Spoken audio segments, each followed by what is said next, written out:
everyone. Thank you so much for joining me today. So in this video, I'm going to talk about all or nothing thinking, which is also known as black and white thinking. We're going to explore what all or nothing thinking is and discover some ways we can work to shift our perspective a little so we're able to have a healthier way of observing and dealing with challenges. Now, our mind is always working to interpret the world around us. We often find ourselves thinking, drawing conclusions, generating meaning, and just trying to make sense of the world. Now, even though our mind is doing this all day, every day, it doesn't necessarily mean it's doing it accurately all the time. It can make errors and distort some of the ways we interpret circumstances we encounter. So let me do a visual picture of this so I can explain this just a bit further. So when we have all or nothing thinking, we are seeing things in a limited way, kind of like being at one extreme or another. So I'm going to draw some dots up here, and this is one extreme or another, and then I'm going to draw a couple people. Unfortunately, they're going to be sad faces, so I don't like that, but there's a purpose, there's a reason why I'm doing that. I'm almost done.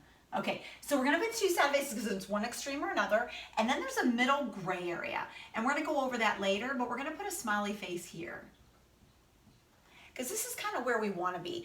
So some examples of words we might use when we're doing all or nothing thinking could be always, never, ruined, perfect, disaster.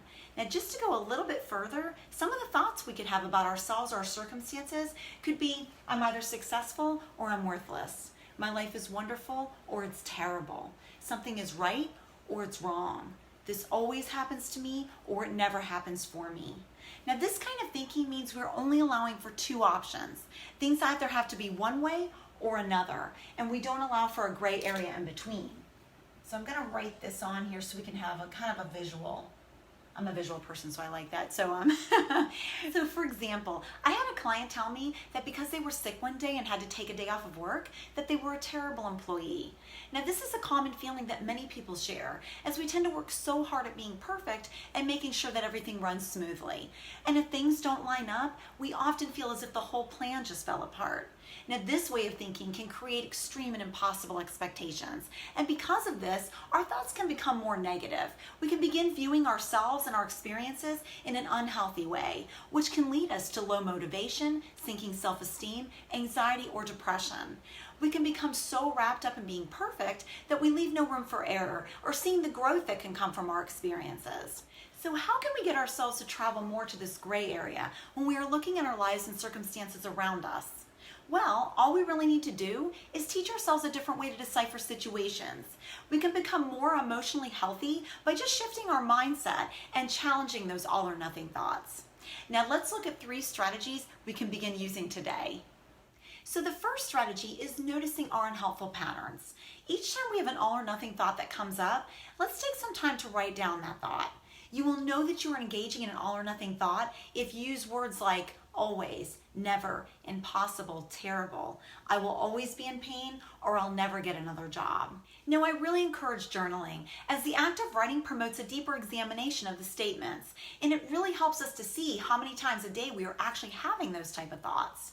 Now, in the journal, we are going to have 3 columns. Now, the very first column is going to be our trigger. And I'm going to write that there. And then the second column is going to be our automatic negative thoughts. And that's going to be A and T. We'll go ahead and abbreviate that. Automatic negative thoughts. And then the third column is going to be our positive thought replacement. PTR. Positive thought replacement. So we're going to have trigger, automatic negative thought, and positive thought replacement. So let's first fill in the second column, since our all or nothing thinking is the first thing we'll be aware of.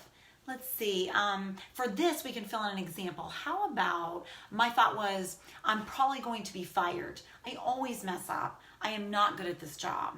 And once we write this down in our automatic negative thought, let's think of what happened prior to this. What was the trigger? What might have triggered us in this instance? Let's see, maybe I made a mistake at work. We can then review what triggered us, which in this case was, I made a mistake at work. And then we can go to the second column and reread that, our all or nothing thought, which was I felt like I was going to be fired because I always mess up. Now, after reading through those first 2 columns, we can then spend a few seconds thinking about this. When we pause for a bit of self-reflection, we get the opportunity to challenge our automatic thoughts, which allows us to see if perhaps there's a healthier way we could respond to what happened, and then adjust that thought.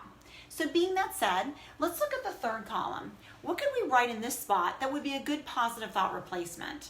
How about for this, we could put, I messed up, but mistakes happen. I'm going to work through this so I can improve my skills. So we can put that in this third column. We can then read over each of the columns and see how we changed the way we interpreted the situation. Each time we write something more positive, we are training our minds to see the shades of gray in the situation rather than the all or nothing thought.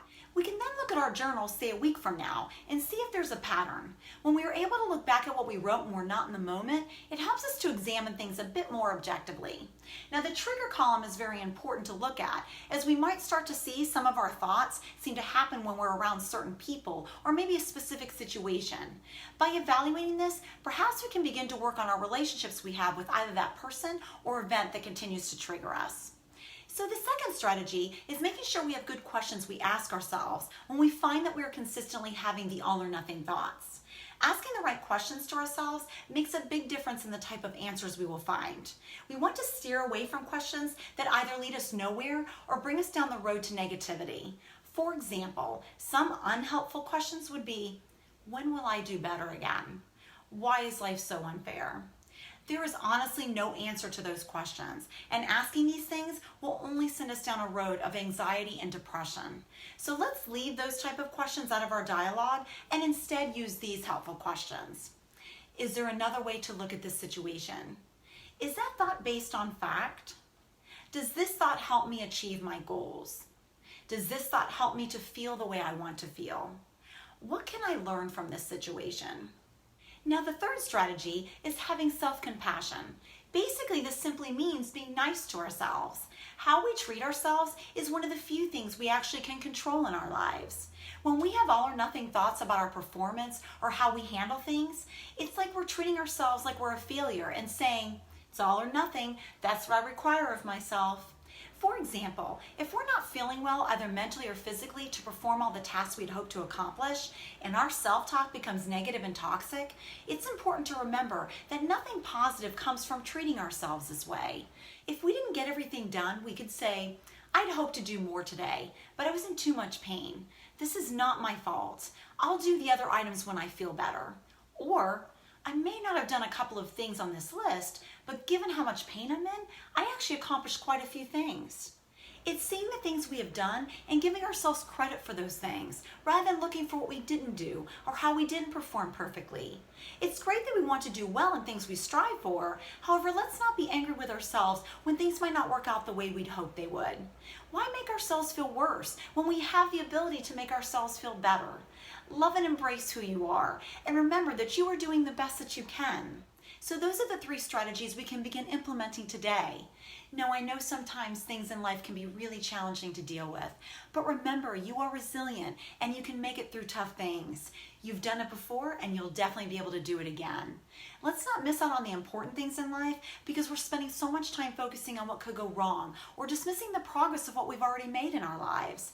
We are all beautiful, smart, and courageous. We just need to wake up each day and remember those things. So thank you so much for watching my video. I hope you found this helpful. And if you haven't already done so, please subscribe to my YouTube channel. That way these videos will come right to you. Also, feel free to leave your comments below and let us know if there's some ways that have helped you. I love hearing from all of you and being able to share our helpful information in the community. I am sending all of my love and prayers to you. Stay safe, and I'll see you on the next video.